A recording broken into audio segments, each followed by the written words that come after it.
തെരഞ്ഞെടുപ്പ് ഫലം വന്നിരിക്കുകയാണ്. അതിൽ നിന്ന് തന്നെ ആവട്ടെ ആദ്യത്തെ വാർത്ത. തദ്ദേശ തെരഞ്ഞെടുപ്പ് ഫലം പുറത്തു വന്നതോടെ ഭരണസമിതികളുടെ തലവന്മാർ ആരാവണം എന്ന ചർച്ച അണിയറയിൽ സജീവമായി. നെല്ലിയാമ്പതിയോട് തൊട്ടുകഴിയുന്ന നെന്മാറയിലെ സ്ഥിതിയെക്കുറിച്ച് ക്യാമറമാൻ സുകേഷ് വെല്ലങ്ങിയോടൊപ്പം ന്യൂസ് ഡെസ്കിൽ നിന്നും രാജേന്ദ്രൻ കല്ലേപ്പുള്ളി തയ്യാറാക്കിയ പ്രത്യേക വാർത്ത കാണാം. LDF-ന്റെയും UDF-ന്റെയും ഭരണം കൊണ്ട് നെന്മാറക്കാർക്ക് നേട്ടം മാത്രമാണ് ഉണ്ടായിട്ടുള്ളത്. ഗ്രാമപഞ്ചായത്തിന്റെ ഗ്രാഫെടുത്താൽ ജനങ്ങൾക്ക് ബോധ്യമാവുന്ന ഒന്നാണിത്.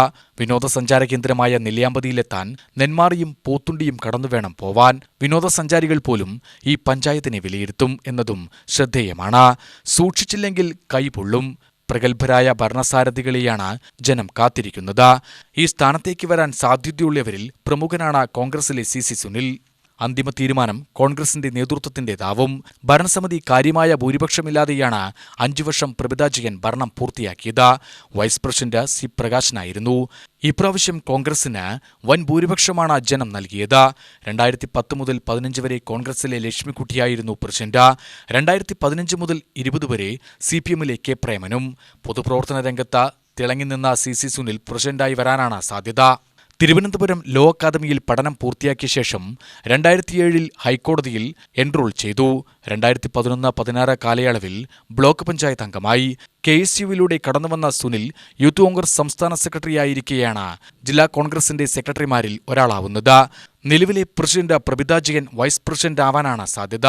കോൺഗ്രസിന്റെ വിജയത്തെക്കുറിച്ച് CC സുനിൽ UTV-യോട് പ്രതികരിച്ചു. വ്യക്തമായ ഭൂരിപക്ഷത്തോടുകൂടി നെന്മാറ ഗ്രാമപഞ്ചായത്തിൽ ഒരു ഭരണസമിതി ഉണ്ടാകണമെന്ന നെന്മാറയിലെ ജനങ്ങളുടെ ആഗ്രഹമാണ് ഇന്നലെ കഴിഞ്ഞ തെരഞ്ഞെടുപ്പിൽ വോട്ടായി മാറിയതും UDF-ന് അനുകൂലമായി വമ്പിച്ച ഭൂരിപക്ഷം നെന്മാറ ഗ്രാമപഞ്ചായത്തിൽ ഉണ്ടായിട്ടുള്ളൂ. കഴിഞ്ഞ 5 വർഷക്കാലത്ത് 9-9 എന്ന നിലയിൽ UDF-ന് പ്രസിഡന്റും LDF-ന് വൈസ് പ്രസിഡന്റുമായിരുന്ന ഒരു കാലഘട്ടമായിരുന്നു കഴിഞ്ഞ 5 വർഷത്തെ കാലഘട്ടം.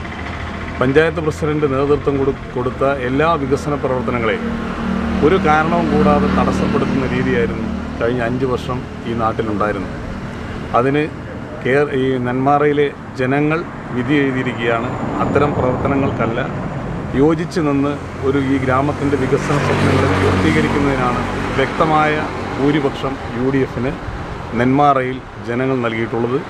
ഈ വിധിക്ക് അനുസൃതമായി നെന്മാറയിലെ മുഴുവൻ ജനങ്ങളെയും കോർത്തിണക്കിക്കൊണ്ടുള്ള രാഷ്ട്രീയപരമോ മറ്റ് ജാതിയോ മതമോ വർഗപരമോ ആയ ഒരു വേർതിരിവുമില്ലാതെ എല്ലാവരെയും കോർത്തിണക്കിക്കൊണ്ടുള്ള നല്ലൊരു ഭരണ സംവിധാനം UDF-ൻ്റെ നേതൃത്വത്തിൽ നെന്മാറയിൽ ഉണ്ടാകുമെന്ന് ജനങ്ങൾക്ക് വാക്കുതരികയാണ്. തെരഞ്ഞെടുപ്പ് പ്രഖ്യാപിച്ച അന്നു മുതൽ നെന്മാറ ഗ്രാമപഞ്ചായത്തിലെ എല്ലാ വാർഡുകളിലും കുപ്രചാരണങ്ങളും നുണപ്രചാരണങ്ങളും അഴിച്ചുവിട്ടുകൊണ്ടും വീട് വീടാന്തരം കയറി ജാതിയും മതവും പറഞ്ഞുകൊണ്ടുമാണ് LDF ഇത്തവണ നെന്മാറ ഗ്രാമപഞ്ചായത്തിലെ തെരഞ്ഞെടുപ്പിന് നേരിട്ടത്. ജാതിയും മതവും വർഗവും സമ്പത്തുമൊന്നുമല്ല, ജനപക്ഷത്ത് ഉറച്ചു നിന്നുകൊണ്ട് ജനങ്ങളെ സേവിക്കുന്നവരെയാണ് തിരഞ്ഞെടുക്കേണ്ടത് എന്നാണ് നെന്മാറയിലെ ജനത വോട്ട് ചെയ്ത് തെളിയിച്ചിരിക്കുന്നത്.